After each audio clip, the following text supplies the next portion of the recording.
जयपाल कर्नाटका मुस्लिम मुत्तहिदा महाज से मेरा general secretary हूँ मैं। आज हमें जो इस सिलसिले में जो है स्पीचेस तो आप तकरीर करेंगे, बात पूरी आएगी। मैं अपने बिल्कुल छोटी सी मैं बात रख देता हूँ। ये जो प्रेस कॉन्फ्रेंस है, इसका मतलब हम इसलिए बुलाए, आपको तकलीफ दी है। एजुकेशन में जो तालीम के सिलसिले में जो ज़ाफ़रानी जो सिस्टम को चेंज करे हैं और ऐसे ऐसे जो इश्यूज हटा दिए हैं, जो हमारे बसवण्णा के जो विचारधारा थी उसको भी ख़त्म कर दिया है। ये इनका लोग जो ये फिस्ताई ताकतों का ये जो ऐसा है, बगैर कोई डरे गिरे कमेटी कुछ दूसरों का ख्याल ना करते हुए बहुत सारे ऐसे इश्यूज जो नॉर्मली थे, सेकुलरिज्म सब्जेक्ट्स थे, उसे पूरे हटा दिए। हटा के जो है उसमें अपनी मनमानी जो है शुरू करें। इसके सिलसिले में पूरे तमाम स्वामी जी, तमाम कर्नाटका के तमाम मठों के स्वामी जी, चाहे लिंगायत मठों के हो, चाहे हमारे ओकड़ी गाँव के हो, और दूसरे जो है पूरे यहाँ पे कल 18 तारीख को सिटी रेलवे स्टेशन से निकलकर जुलूस की शक्ल में निकलकर फ्रीडम पार्क में जो है इसका बहुत बड़ा प्रतिभटना करेंगे, एहतजाज करेंगे। उस सिलसिले में हम तमाम से गुजारिश है, कर्नाटका के हमारे अपने भाइयों से, साथियों से, ख़ासकर जुमा के खुतबात में हजरात को ये ताकीद की जाती है कि वहाँ पर उसमें शिरकत करने के लिए ज़्यादा से ज़्यादा उसमें शिरकत करें हमारे अपने, क्योंकि ये मसला सिर्फ हमारा नहीं है। डेट क्या है? 18 तारीख के सुबह 11 बजे रेलवे स्टेशन से फ्रीडम पार्क जाना है। वहीं पे जो है 4 बजे तक ये प्रोग्राम चलेगा, 2:30 बजे 3 बजे तक। इसमें बहुत सारे हमारे ऑर्गेनाइजेशन इसमें शामिल हैं। उसमें जो मुसलमानों की तरफ से हम लोग भी जो है बहुत सारे हमारे जो ऑर्गेनाइजेशन से महाज के साथ में जो वाबस्ता हैं, जमात इस्लामी, जमातुल उलमा, शिया, सुन्नी, अहले हदीस, ये तमाम जमातें शामिल हैं। अब उनसे भी गुजारिश करते हैं और कर रहे हैं कि उस जुलूस में शिरकत करें, ज़रूर से शिरकत करके उसे कामयाब बनाने की पूरी कोशिश करें। किसी भी मुल्क का मुस्तकबिल तलबा होते हैं और ज़ाहिर बात है कि हमारा मुल्क जमहूरी है और जमहूरी मुल्क में उसका जो निसाब होगा, सिलेबस होगा, उसका असर स्टूडेंट्स पर पड़ता है, तलबा पर पड़ता है। आप ज़रा सोचिए कि जमहूरी मुल्क का अक्स जिसे हम कहते हैं वो दरअसल निसाब है, जो कॉलेज में, स्कूल में बच्चों का जैसा जहन बनाया जाता है, जो पढ़ाया जाता है, जो लिखाया जाता है, मुस्तकबिल में यही बच्चे चलकर मुल्क को चलाने वाले होते हैं। आज़ादी से लेकर के अब तक हमारे मुल्क में अलग अलग स्टेट के अंदर सिलेबस था, उसमें सारे कम्युनिटी के लोग शामिल थे। आज़ादी से लेकर के अब तक भी आप ज़रा सोचिए, सारे कम्युनिटी के लोग, इसलिए कि मुल्क में जितने भी कम्युनिटी के लोग रहते हैं, धर्म के लोग होते हैं, हर धर्म में, हर कम्युनिटी के अंदर बहुत ही ज़हीन लोग मौजूद हैं और अपने मुल्क को बेहतर देखना चाहते हैं। उन्होंने निसाब को बनाया और वो निसाब आज तक हमारे मुल्क में चलता रहा। अब आप देखेंगे कि जमहूरी मुल्क के अंदर जिस तरह से निसाब में बड़ी तब्दीली आ रही है, साहब ने जिक्र किया अभी हमारे सामने, एक बड़ी तब्दीली आ रही है निसाब के अंदर। इस निसाब के जरिए से, इस सिलेबस के जरिए से क्या होगा, बच्चों को जो पढ़ाया जाता है, अब ज़ाहिर बात है कि वही जहन तो उसका बनेगा, वही काम तो करेगा, वैसा ही मुल्क को देखना चाहेगा। अब अगर हम देखते हैं तो ऐसा मालूम होता है कि ये मुल्क का सिलेबस नहीं है, जमहूरी मुल्क का सिलेबस नहीं है, बल्कि ये पर्सनल किसी खास कम्युनिटी का निसाब बन गया है। हमें ये कहने में कोई ये नहीं है कि ये ऐसा मालूम होता है कि ब्राह्मणियत जिस तरह से उभर कर आ रही है और आज़ादी के लिए जिन लोगों ने काम ही नहीं किया, जिनका कोई योगदान नहीं है, ऐसे लोगों के सबक पढ़ाने के लिए निकल पड़े हैं। हमारे अपने स्टेट में वैसा हो रहा है, तो लिहाजा इस मौके पर अब जो निसाब जिस तरह से बनाया गया है, हम उसकी मुखालिफत करते हैं, पुरजोर अंदाज में मुखालिफत करते हैं। और हमारा डिमांड ये है कि निसाब को जैसा पहले हमारा था, जैसे हमारे इस देश में रहने वालों ने, अनेक धर्म के लोगों ने यहाँ की जमहूरियत को बाकी रखने के लिए, अमन और शांति को बाकी रखने के लिए, स्टूडेंट्स को बेहतर बनाने के लिए, तरक्की के रास्ते पर चलने और साइंटिफिक अंदाज में आगे बढ़ने के लिए जो निसाब हमारे यहाँ मुल्क के अंदर बना हुआ था पहले, वैसा ही निसाब होना चाहिए और उस निसाब को जारी करना चाहिए। लेकिन अब जिस तरह का निसाब आ रहा है, जार बात है कि इसमें सिर्फ एक कम्युनिटी नहीं, यहाँ लिंगायतों से लेकर के वक्कलिया समाज है, कुरबा समाज है और तीसरे जितने भी दलित यहाँ पे मौजूद हैं, माइनॉरिटीज यहाँ पर मौजूद हैं। आप देखेंगे कि इफेक्ट पूरा पड़ेगा इन लोगों पर, भारी असर भी इस पर पड़ेगा। तो हमारा मानना ऐसा है कि इस निसाब के जरिए से आइंदा आने वाला जो मुल्क होना वो मुल्क बिल्कुल मुख्तलिफ होगा, इसलिए हम उसकी विरोध करते हैं, उसकी मुखालिफत हम कर रहे हैं। लिहाजा हमारा डिमांड ये है कि निसाब कमेटी के अंदर भी सारी कम्युनिटी के लोग रहना, उसमें कोई महिला होना चाहिए और निसाब जो है जमहूरियत का अक्स है, जैसे मैंने कहा जमहूरियत का अक्स है, उसके मुताबिक चलना चाहिए। तो हम इस मौके पर अपील करते हैं कि कल नहीं परसों का जो एहतजाज हमारा है उसे कामयाब करने के लिए मिलजुल करके काम करने की जरूरत है और उस वक्त तक हमारी ये जद्दोजहद जारी रहेगी जब तक कि हमारे जो डिमांड्स है उसे पूरा ना करें। ಒಂದು ಬೃಹತ್ ಹೋರಾಟವನ್ನು ನಾವು ಬೆಂಗಳೂರಿನಲ್ಲಿ ರೂಪಿಸಿದ್ದೀವಿ. ರೈಲ್ವೆ ಸ್ಟೇಷನ್ನಿಂದ ಫ್ರೀಡಂ ಪಾರ್ಕ್ವರೆಗೆ ಜನ ಬರ್ತಾರೆ, ಸಾವಿರಾರು ಸಂಖ್ಯೆಯಲ್ಲಿ ಬರ್ತಾರೆ, ಇಡೀ ಕರ್ನಾಟಕದಾದ್ಯಂತ ಬರ್ತಾರೆ ಮತ್ತು ಎಲ್ಲ ಜಾತಿ ಮತ ಧರ್ಮಗಳ ಜನರು ಅಲ್ಲಿ ಬರ್ತಾ ಇದ್ದಾರೆ. ಎಲ್ಲ ಕನ್ನಡ ಸಂಘಗಳು, ಆಮೇಲೆ ರೈತ ಸಂಘದವರು, ಮಹಿಳಾ ಸಂಘಟನೆಯವರು, ಶಿಕ್ಷಕ ಸಂಘಟನೆ, ವಿದ್ಯಾರ್ಥಿಗಳ ಸಂಘಟನೆ ಹೀಗೆಲ್ಲ ಬರ್ತಾ ಇದ್ದಾರೆ. ಅಷ್ಟೇ ಅಲ್ಲ, ಎಲ್ಲ ರಾಜಕೀಯ ಪಕ್ಷರು ಎಕ್ಸೆಪ್ಟ್ BJP ಎಲ್ಲ ರಾಜಕೀಯ ಪಕ್ಷರು ನಮಗೆ ಸನ್ಮಾನ್ಯ ದೇವೇಗೌಡರು ನಮಗೆ ಸಂಪೂರ್ಣ ಬೆಂಬಲವನ್ನು ವ್ಯಕ್ತಪಡಿಸಿದರೆ ನಾನು ನಿಮ್ಮ ಜೊತೆಯಲ್ಲಿ ನಡ್ಕೊಂಡು ಬರ್ತೀನಿ ಅಂತ ಹೇಳಿದ್ದಾರೆ 90 ವರ್ಷದ ಹಿರಿಯರು. ಆಮೇಲೆ DK ಶಿವಕುಮಾರ್, ಸಿದ್ದರಾಮಯ್ಯ, ಆಮೇಲೆ ನಮ್ಮ SDPIನ ಸ್ನೇಹಿತರು ನಮ್ಮ ಭಾಸ್ಕರ್ ಪ್ರಸಾದರ ಕಾರ್ಯದರ್ಶಿಗಳು ಅವರೆಲ್ಲರೂ, ಆಮೇಲೆ KRS ಪಕ್ಷದ ರವಿಕೃಷ್ಣ ರೆಡ್ಡಿ, ಆಮೇಲೆ BSPಯ ಮಾರ್ಸಂದ್ರ ಮುನಿಯಪ್ಪ ಅವರು, ಆಮೇಲೆ ಕಮ್ಯುನಿಸ್ಟ್ ಪಕ್ಷದ ಸಿದ್ದನಗೌಡ ಪಾಟೀಲ್, ಹೀಗೆ ನಾನಾ ವಲಯಗಳಿಂದ ಪಕ್ಷಾತೀತವಾಗಿ ನಮ್ಮನ್ನು ಬೆಂಬಲಿಸ್ತಾ ಇದ್ದಾರೆ. ನಮ್ಮನ್ನು ಬೆಂಬಲಿಸೋದು ಅಂತಂದ್ರೆ ಏನು ಅಂದರೆ ಈ ದೇಶದ ಮಕ್ಕಳ ಭವಿಷ್ಯವನ್ನು ಕಾಪಾಡಬೇಕಾಗಿದೆ. ಇವ್ರು ಏನು ಮಾಡ್ತಾ ಇದ್ದಾರೆ, ಹೇಗೆ ಇದು ಮಾಡ್ತಾ ಇದ್ದಾರೆ, ಇವ್ರಿಗೆ ಮುಸ್ಲಿಂ ವಿರೋಧ ಅನ್ನುವಂಥದ್ದು ಇದೆಯಲ್ಲ ಅದನ್ನು ಒಂದು ಗುಮ್ಮಂತರ ಮಾಡಿ ತೋರಿಸಿ ಎಲ್ರಿಗೂ ಇದು ಮುಸ್ಲಿಮ್ಸ್ ಹಾಗೆ ಹೀಗೆ ಅಂತ ಮಹಮ್ಮದಿಯರ ಮೇಲೆ ನಮ್ಮ ಜನರನ್ನು ಎತ್ಕಟ್ಟಿ ಓಟ್ ತಗೊಂಡು ಅಧಿಕಾರಕ್ಕೆ ಬಂದರು. ಇವರಿಗೆ ಮಹಮ್ಮದಿಯರ ನಂತರ ಯಾರು ಇವರ ಟಾರ್ಗೆಟ್ ಅಂತಂದ್ರೆ ಈ ದೇಶದ ದಲಿತರು, ಒಕ್ಕಲಿಗರು, ಲಿಂಗಾಯತರು, ಮಹಿಳೆಯರು, ಈ ರೀತಿ ಎಲ್ಲಾ ಜಾತಿ ಜನಾಂಗದವ್ರನ್ನ ತಮ್ಮ ನಿಯಂತ್ರಣದಲ್ಲಿ ಇಟ್ಕೊಳ್ಳೋಕ್ಕೋಸ್ಕರ ಇವರು ಒಂದು ಹಿಂದೂ ಅನ್ನುವ ಒಂದು ಧರ್ಮದ ಹೆಸರಿನಲ್ಲಿ ಎಲ್ಲರನ್ನು ಕಂಟ್ರೋಲ್ ಮಾಡ್ತಾ ಇದ್ದಾರೆ. ಇಸ್ಲಾಂ ಅನ್ನ ಟಾರ್ಗೆಟ್ ಮಾಡ್ತಾ ಇದ್ದಾರೆ. ಟಿಪ್ಪು ಸುಲ್ತಾನ್ ಕೊಟ್ಟಿರುವ ಕೊಡುಗೆ ಇದೆಯಲ್ಲ ಕರ್ನಾಟಕಕ್ಕೆ, ಅಪಾರವಾದ ಕೊಡುಗೆ. ಈ ಹಳೆ ಮೈಸೂರು ಪ್ರಾಂತ್ಯದ ಮುಖ್ಯವಾಗಿ ಒಕ್ಕಲಿಗ ಸಮುದಾಯದವರು, ದಲಿತ ಸಮುದಾಯದವರು ಟಿಪ್ಪುವನ್ನ ಎಷ್ಟು ಕೃತಜ್ಞತೆಯಿಂದ ನೆನೀಬೇಕು ಅಂತಂದ್ರೆ ಅವರ ಹೆಸರುಗಳಿಗೆ ಜಮೀನು ಬಂದಿದ್ದೇ ಟಿಪ್ಪು ಅವರ ಕಾಲದಲ್ಲಿ. ನೋಡಿ, ಟಿಪ್ಪು ಪರ್ಷಿಯನ್ ಶಬ್ದಗಳನ್ನೆಲ್ಲ ಹಾಕ್ಬಿಟ್ರು ಅಂತ ಹೇಳ್ತಾರಲ್ವಾ, ಯಾವ ಖಾತೆ, ಕಿರ್ದಿ, ಕಂದಾಯ, ಈ ಪಹಣಿ, ಈ ವರ್ಡ್ಸ್ ಇದೆಯಲ್ಲ ಇವತ್ತೆಲ್ಲ ಅದು ಕನ್ನಡ ಆಗಿದೆ. ಎಲ್ಲ ವರ್ಡ್ಸ್ ಕೂಡ ಪರ್ಷಿಯನ್. ಯಾತಕ್ಕೆ ಬಂತು ಅಂದ್ರೆ ಆ ಕಾಲದಲ್ಲಿ ಜಮೀನುಗಳನ್ನ ಅವರವರ ಹೆಸರಿಗೆ ಮಾಡಿಕೊಟ್ಟಿದ್ರು ಟಿಪ್ಪು ಸುಲ್ತಾನ್. ಅದನ್ನ ನಾವು ನೆನ್ಸ್ಕೋಬೇಕೋ ಬೇಡವೋ, ಆ ಕೃತಜ್ಞತೆಯೇ ಇಲ್ಲ ಇವರಿಗೆ. ಆ ತರ ಆಗಿದೆ ಅಂತ. ಒಬ್ಬ ನೋಡಿ, ಟಿಪ್ಪುಗೆ ಮೈಸೂರು ಹುಲಿ ಅಂತ ಹೆಸರು ಕೊಟ್ಟಿದ್ದು ಯಾರು ಅಂತ ಕೇಳ್ತಾರೆ. ಮೈಸೂರು ಹುಲಿ ಅಂತ ಹೆಸರು ಕೊಟ್ಟಿದ್ದು ಸಾಮಾನ್ಯ ಜನ, ಹಳ್ಳಿಯ ರೈತರು, ಜನಪದರು.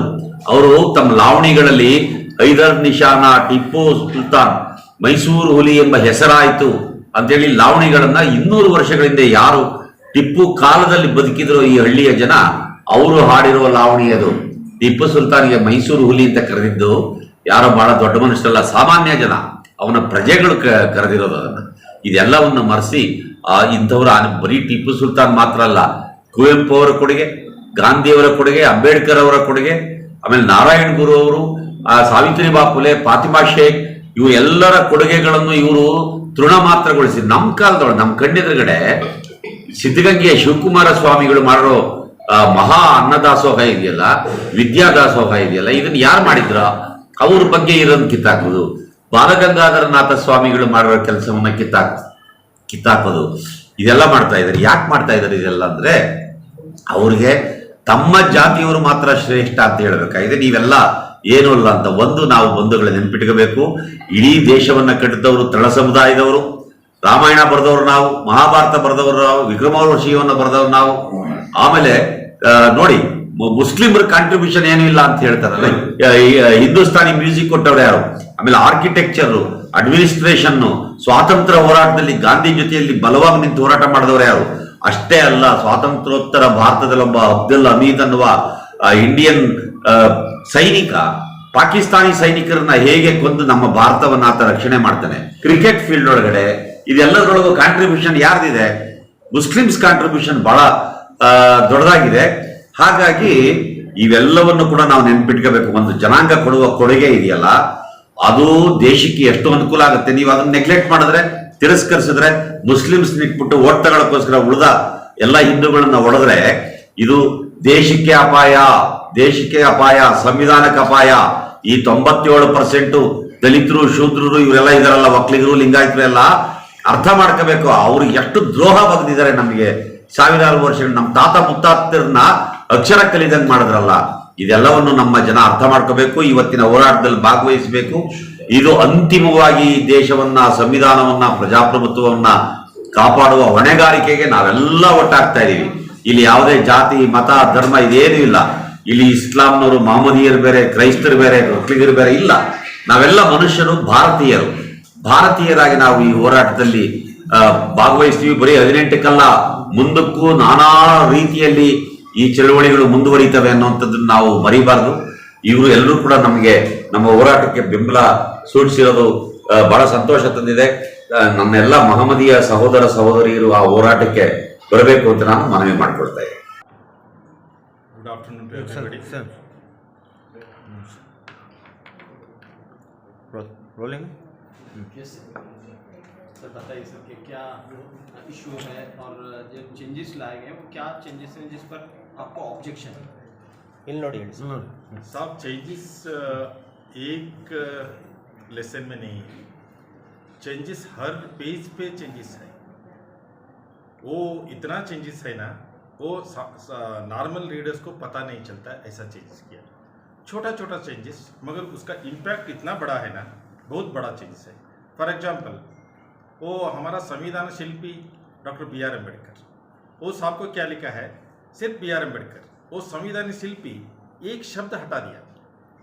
उसके साथ जो स्क्रीन का पीछे जो काम किया है उसका नाम एक सेंटेंस में लिखा दिया. इसका मतलब वो B.R. अम्बेडकर साहब जो किया है उसका नगण्य कर दिया. मीन्स उसका जो जितना किया था ना वो काम फ्लैट कर दिया.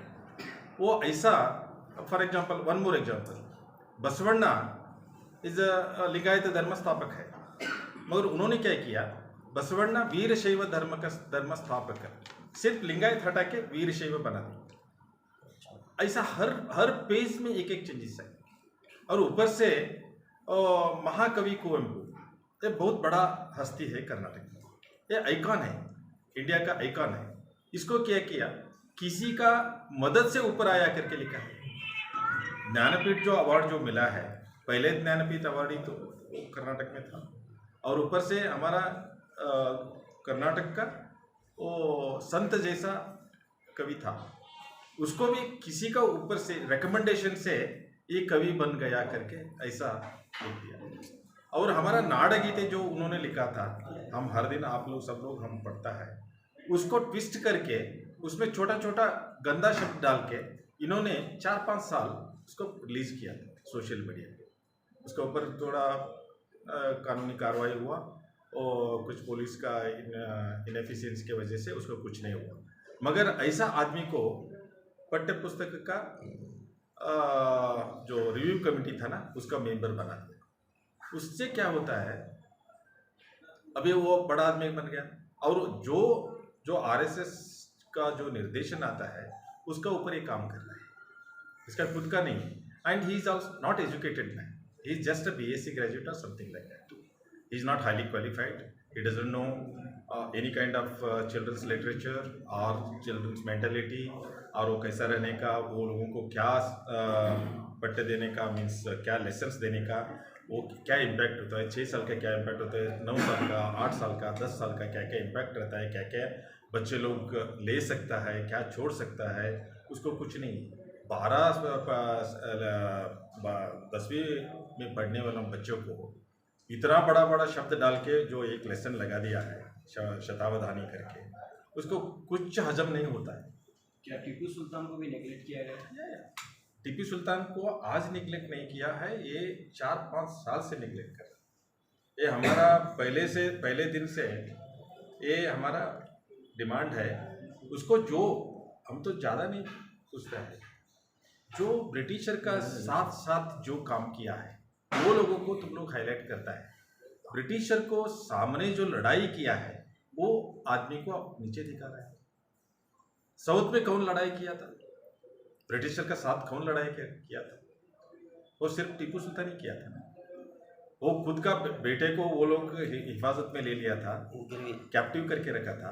ऐसा आदमी वो खाना खाते टाइम में, अभी हम खाना खाने के टाइम में याद आ गया, खाना खाते टाइम में उसको वो लोग आ जाता है, खाना छोड़ के भाग के वो आपको मालूम होगा वो तलवार चला के वो लोगों को साथ युद्ध करता है। नॉर्मली इतना जो आपको इंडिया में इतना राजा महाराजा को पढ़ा है आपने, कौन युद्ध किया जी?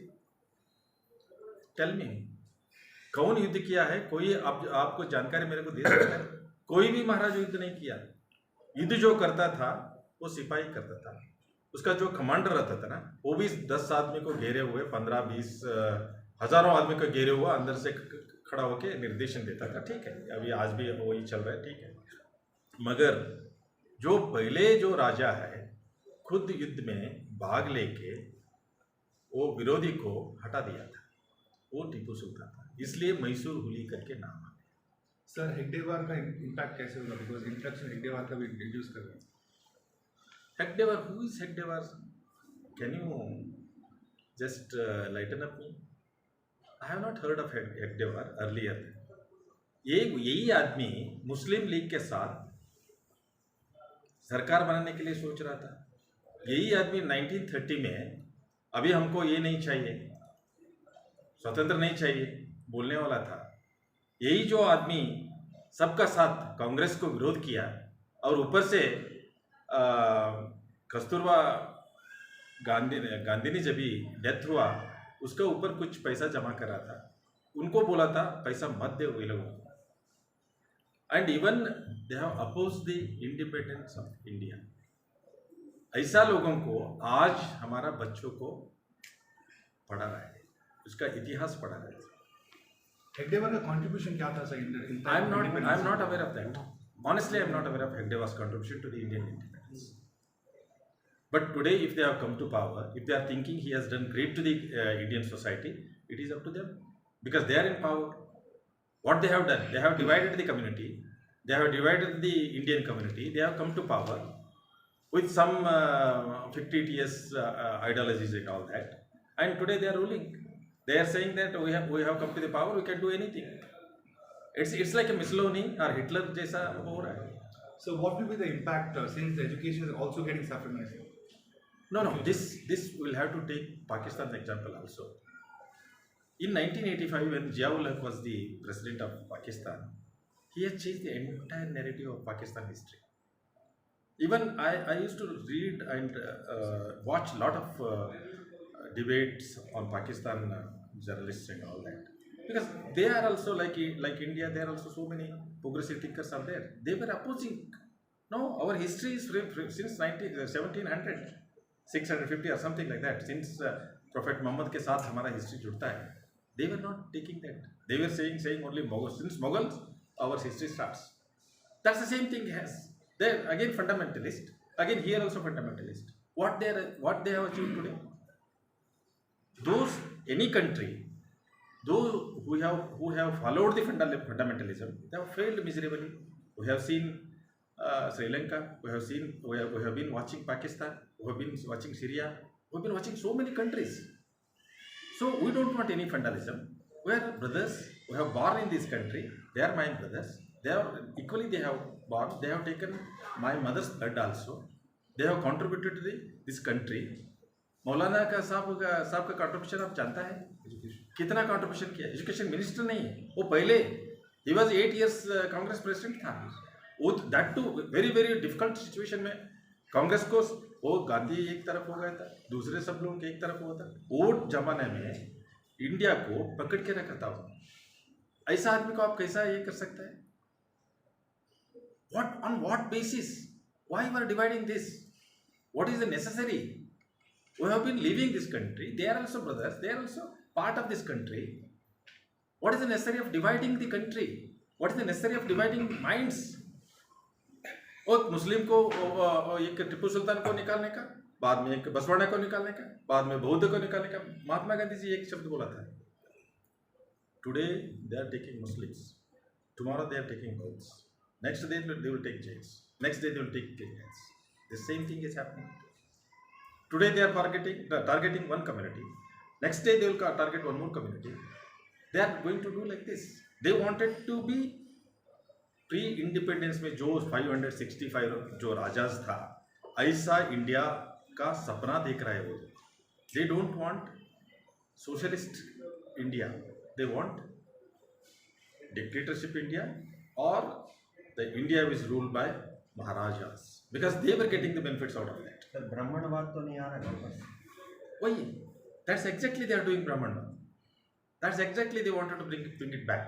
Why they are opposing Basaveshwara? Just because of that only. Because he said there is only one God. There is no religious places. He has brought the Bhagwan in the hands of the devotee. Because if the Bhagwan is sitting in a temple, then only they can get some commissions, no? They can become agent and they can perform pujas and all that. This is exactly it's a fundamental वो लोगों को पेट का सवाल है ना. They wanted to do that. They don't want any progressive thinkers in India. They wanted fundamentalists. Only साहब जो बोला है ब्राह्मणवाद है. अब ब्राह्मण लोगों को सब लोगों को हटा रहा है. अभी क्या बोल रहा है, हिंदू एक है करके बोल रहा है. हिंदू बोले तो एक ही कम्युनिटी, वो एक कम्युनिटी. दूसरे सब लोग हिंदू नहीं है. हम हिंदू नहीं है क्या? हम हिंदू राष्ट्र में पैदा, ये भी हिंदू ही है. हिंदू राष्ट्र में जो पैदा है, हमारा धर्म अलग है. मैं लिंगायत हूँ, ये मुस्लिम, ये इस्लाम है. इतना ही फर्क है हमारा. हम सब लोग हिंदू है, because Hindu is not a धर्म. Hindu is way of life. We are together, we are living together, we are growing together, we are dying. That is a Hindu culture. Because it's a Vedic culture, it's not Hindu culture, it's a Vedic culture. They are propagating Vedic dharma, not Hindu dharma. This lot of things are there. And actually, the Karnataka has become a test match, जो practice match जो चक्र होता है ना, ऐसा हमारा साथ ये एक्सपेरिमेंट का स्टेट बना दिया. And that too particularly, वो coastal area है ना, there they are doing all this kind of propaganda. And they are instigating people. You see, what is the position? Earlier, I think Koreli Saab knows that. When we were kids, that 2 or 3 districts used to stand first in the Karnataka state. Today, they have come to 20th or 22nd level. Why? They are not teaching the people, our kids. They are teaching they are dividing the society. Exactly, they are dividing. They are making us to pay for that. Out of that, they are getting votes. What? Who is dying? Ordinary man. Not any big leader is dying. Not any big leader's son is dying. Only ordinary man is dying. They want that only. Earlier also, at the same time, during the Raja's time, the only ordinary people used to die. Today also the same thing. Thank you, sir. Some.